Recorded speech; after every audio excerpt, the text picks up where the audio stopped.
What is a season? In the simplest of terms, a season is a time of year categorized based on the weather, ecology, and hours of daylight.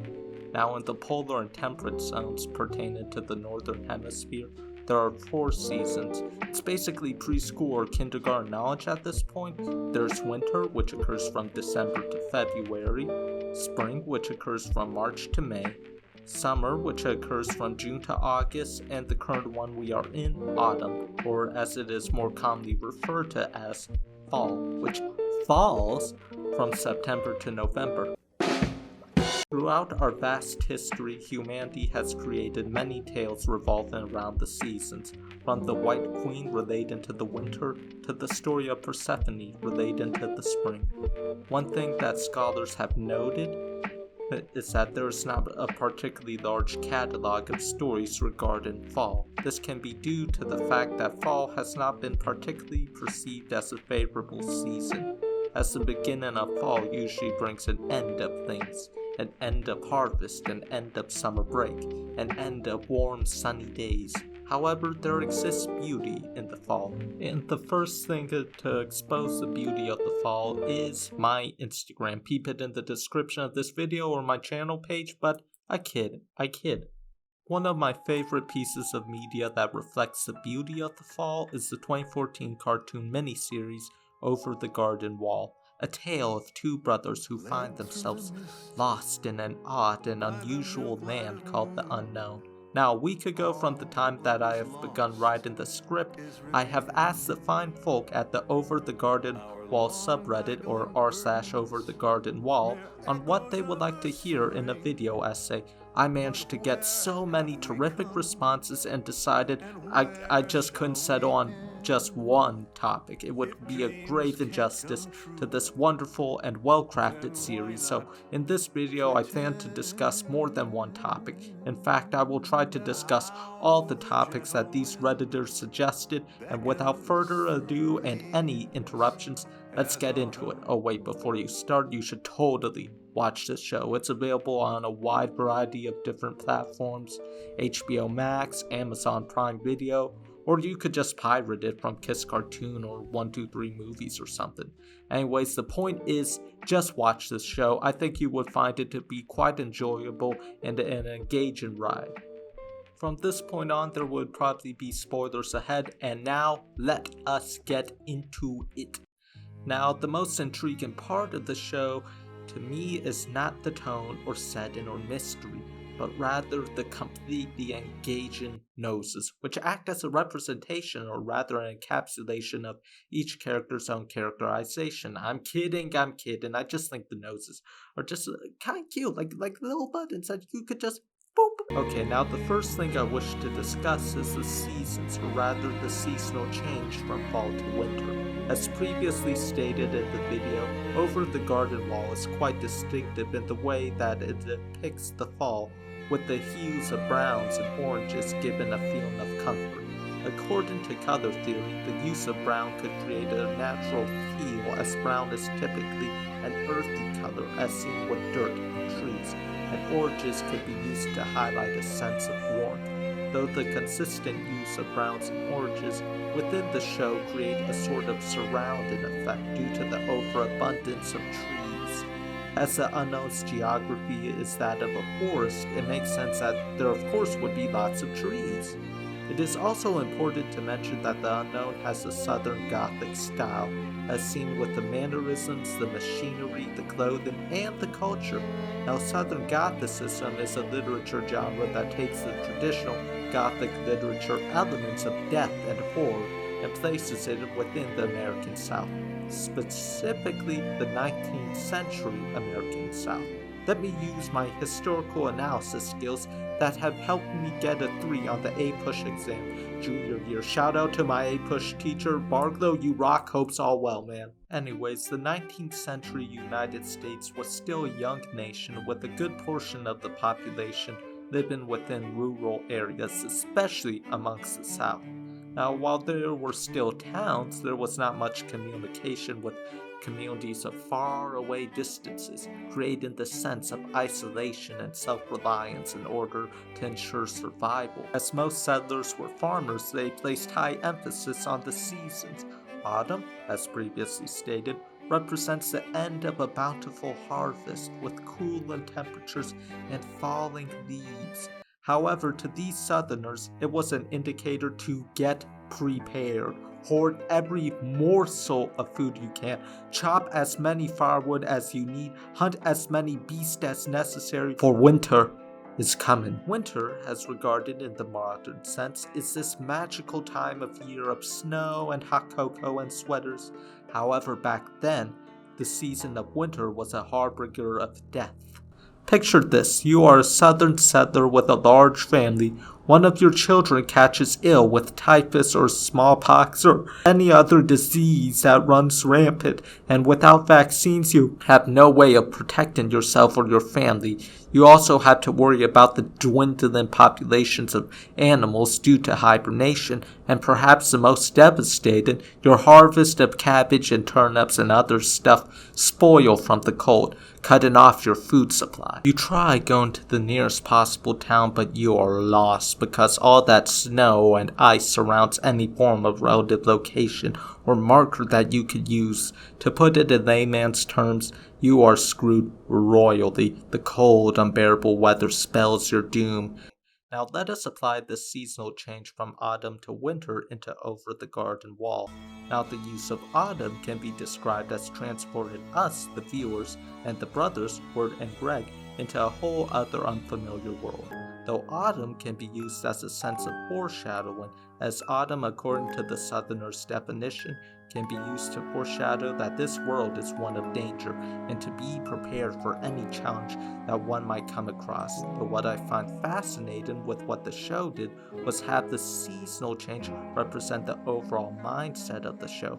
As autumn represents a warning, you, the viewer, might be thinking that there is some danger lurking, which there is, but let's not talk about that yet. But the true thing that is being threatened is not the brothers themselves, but their resolve. At the beginning of their journey, Ward is worried about finding the way to head home, and Greg is just vibing, which I respect. Only good vibes here. Anyways, after the whole Adelaide encounter, with Ward thinking that Beatrice betrayed them, he embraces the idea that they will never get home, while Greg, in his own Greg way, is worried for the mental mindset of despair that his brother is in. As the brothers succumb to the feeling of hopelessness, the autumn season of gentle leaves falling turns into a chilling and brutal storm, representing this embrace from hope to despair. Anyways, here's the wacky transition for the next topic I want to talk about: the beast. And by beast, I am not talking about the common chicken. I'm talking about the beast with his giant antlers and his soul-infused skin and his stolid, slack-jawed gaze. A revolting creature, if there ever was one, who walked the earth. What? I like Herb. I hope the next season is a banger. Anyways, the Beast is one of the most talked about characters in the show and one of the most iconic cartoon villains of recent memory. Everyone was saying, "Oh my god, the Beast is so terrifying, the Beast is so creepy," stuff like that. When I watched the show, I was expecting a whole lot of lurking and Machiavellian scheming like Iago from Othello, but instead I found a different kind of villain in this show. Let's start with who the Beast is. The Beast is simply an entity or monster that stalks in the woods of the unknown, feeding himself on the Edelwood trees, made of the souls of the damned. Now, what is his origins? We have no idea. His motive? Just to feed on the souls that have wandered into despair. His scheme? Probably something you would see in the Ed Gein collection. In my opinion, there really isn't much to say regarding the Beast, as he was only in 4 out of 10 episodes, and only for a few minutes or so. But the mark of a villain is not the time, but rather the impression they leave. I mean, Sir Anthony Hopkins got an Oscar for playing Hannibal Lecter in Silence of the Lambs for only less than 20 minutes. I think the most fascinating part of the Beast is watching him work. His weapon is not the shadows, but rather his words. He is a true liar. Like, he apparently has Greg get 3 things: silver thread, a yellow comb, and putting the sun in a cup. Now obviously he doesn't need any of these, but rather he is priming Greg for the feast. Greg is obviously tired, he is cold, and by getting Greg to do something so fruitlessly impossible as putting the sun in a cup, he is using the boy's own optimism and a nothing is impossible attitude against him. He doesn't even wig out over Greg's use of substitute. He just talks to Greg like he is an old friend, putting him under a spell of not magic but rather cold, calculated manipulation, or perhaps the most damning evidence of all, his interaction with the woodsman. To put it simply, the beast lied to the woodsman, telling him his daughter was dead and that her soul is contained within a lantern, and the only way to keep her alive is to feed the lantern wood from the Edelwood trees. The woodsman, drowned in grief, remorse, and desperation to save his daughter, agreed to this task, spending the rest of his days chopping down the Edelwood trees and turning it into oil for the lantern. This is actually a lie. The beast soul is the one residing in the lantern. Even when the truth is revealed to the woodsman, he still tries appealing to the woodsman through his daughter. If the transition from autumn to winter represents the shift from hope to despair, I believe that the beast is in fact a representation of how we as humans can be seduced to succumb to our own despair by doing whatever we can, even when it is impossible to do or think we're capable of. For example, Greg was desperately trying to get the sun in the cup in order to fulfill the beast's task to protect Worth, despite being so cold and so tired, and the woodsman was desperately chopping down Edelwood to fuel the lantern that presumably holds his daughter's soul. The beast fits into this as he explains what task needs to be performed in a way that seems rational, and when something as precious as your family is on the line, one would do anything to save them. The woodsman knows the beast is no good. He knows the beast has ill intentions for Wirt and Greg, but the one thing he knows is that the beast is his last chance of saving his daughter, where he sacrifices his moral quandaries of the beast in order to do whatever he can to save her. This is mirrored a lot in human behavior, where we rationalize doing tasks we never thought we would do for our own gain, as seen with literature as Dostoevsky's Crime and Punishment and Shakespeare's Macbeth. Overall, these actions never get you what you want or don't go the way you envision, destroying one's soul in a figurative sense with the woodsman and a literal sense with Greg. Now, since that was kinda gloomy, let's talk about music in Over the Garden Wall. Now, much like the set and taking inspiration from such works as Alice in Wonderland, Pan's Labyrinth, and many numerous fairy tales, the music is also based on prior works. Shout out to the people at the Straight Chillin' podcast for letting me read their fantastic article, link in the description below. Anyways, when Wirt and Greg are running from the cops in the second to last episode, they are nearly hit by a train, causing them to dodge and roll down into a lake, leading them into the unknown. God, if you just want to get isekai'd, just go in front of a truck, a completely amateur move on their part. So the song playing is called Old Black Train, which takes influence from a Woody Guthrie song called Little Black Train, which touches on the themes of mortality and death, with the black train representing death. Another example can be seen with the Song of the Beast called Come Wayward Souls. By the way, forgot to mention the Beast's VA is Samuel Ramey, a professional opera singer, which must have been a fun role for him as he uses his operatic singing to add something interesting into the Beast to differentiate him from other villains. Anyways, the song Come Wayward Souls is obviously about the Beast beckoning the souls of the lost to submit and bow to his will, to accept the fate of being nothing but prey which he will feast upon. In an ironic twist, the song that it is based on is the Christian hymn O Holy Night. The choice of basing the Beast's anthem on something so religious could possibly highlight the Beast as a force of nature, as something ancient and his will like that of a god. A particularly fun example that I have to mention is the Highwayman, whose song and movements take influence of that of Cab Calloway's Minnie the Moocher, which is iconic in animation as it was used in an old Betty Boop cartoon, which also happens to be about a person entering a mysterious new world full of supernatural entities who wish harm on the traveler. Another fun example can be seen with the song Potatoes and Molasses, which apparently is a Shirley Temple song.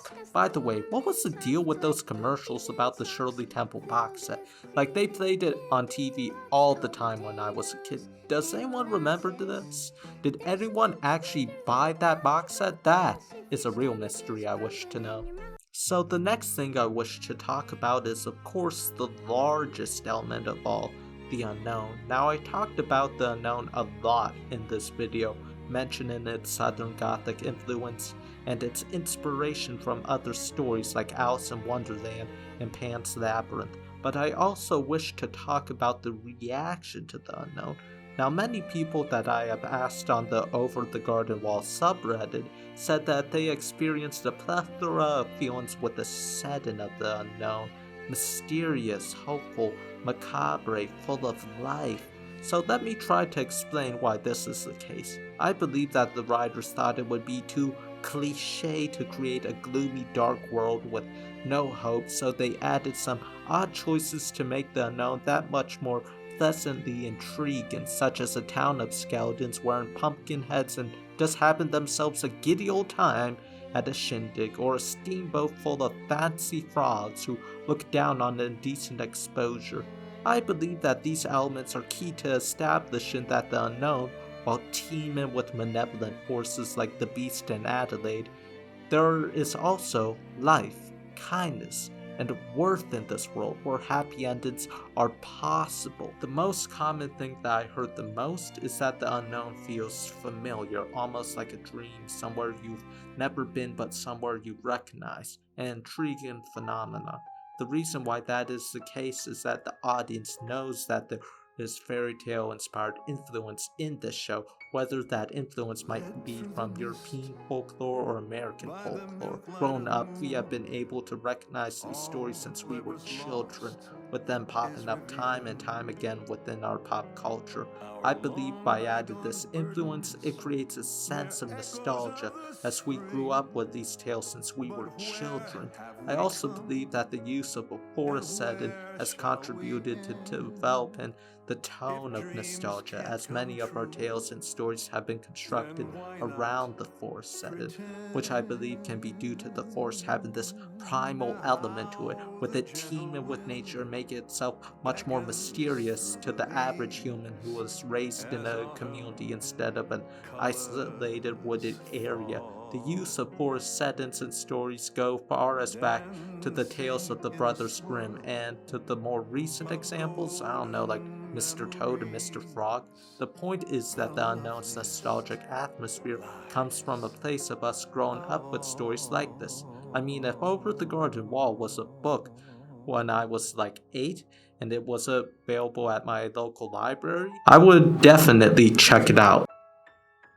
Overall, the show Over the Garden Wall is the perfect seasonal show to watch around fall time, especially Halloween, as it offers an interesting story based on discovery and never despairing despite how unfamiliar and tumultuous the world may become. It is full of masterful performances, wonderful animation, fun moments, sad moments, weird moments, and overall just an incredible piece of work. By the way, yes, the show does represent purgatory. I know it, you know it, they know it, he knows it, she knows it, me knows it, even the show knows it. I mean, Wirt and Greg leave the unknown by waking up from unconsciousness after falling down a hill into a lake. But everything about that has already been discussed and talked about. I don't really want to reinvent the wheel. So yeah, thank you my beautiful viewers, and thank you the fine folk at Over the Garden Wall subreddit for giving me the ideas. So that's the end of the video. If you like this video, you can like, comment, and subscribe for more content like this. Have a happy Halloween and peace.